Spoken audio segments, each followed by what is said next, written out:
Vamos a hablar sobre vandalismo rural. ¿Les parece importante el tema? Vamos a hablar de los proyectos que juntan tierra, que se acumulan en el Congreso Nacional. Esto es lo que desarrolla, este es el informe no tan confidencial de esta semana que nos trae Gustavo Werner.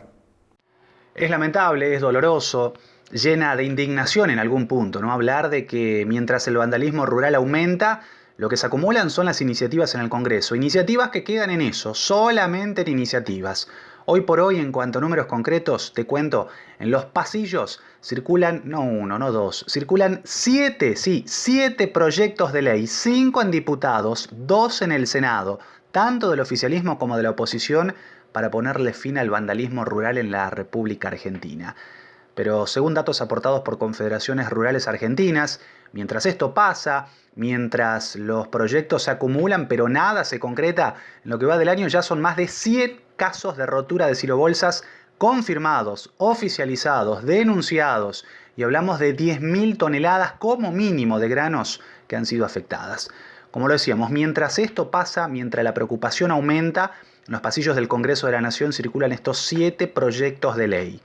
El Congreso, que siempre lo decimos, ¿no?, suele ser un termómetro de la agenda social, y ahora ante el reclamo del sector productivo, el que tomó la delantera fue el presidente de la Cámara de Diputados. Hablamos de Sergio Massa. Él presentó un proyecto que pretende modificar el Código Penal para equiparar el vandalismo rural con los ataques y con los delitos contra la propiedad privada, estableciendo condenas de 2 a 5 años de prisión para quienes realizan destrozos a cosechas o a los silobolsas.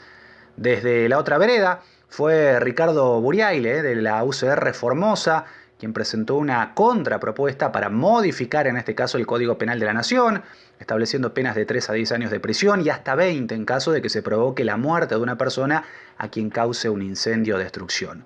Y sigo enumerando, te puedo hablar de Pablo Anzaloni, de la Unidad y Equidad Federal Buenos Aires, que con su tercer proyecto se diferencia del resto, ya que propone además de la pena de prisión el cobro de una multa. Y puedo seguir y hablar del caso de la coalición cívica, de Paulo Oliveto, que propuso penas menores, de 1 a 6 años de prisión. Lo puedo nombrar a Francisco Sánchez, del PRO Neuquén, que presentó también un proyecto y que también contempla la modificación del Código Penal y que propone entre 3 y 12 años de prisión. Y sigo, te lo nombro en el Senado de la Nación, a la oposición, que también presentó 2 proyectos de ley.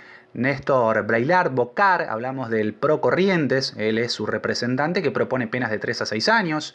Y la nombro también a Silvia Elías de Pérez, de la UCR Tucumán, que se diferencia porque propone la creación del Programa Nacional Cosecha Segura, que había sido aplicado durante la gestión anterior por un trabajo conjunto entre el Ministerio de Seguridad, el Ministerio de Transporte, la Secretaría de Agroindustria, y no refiere ella a modificaciones en el Código Penal.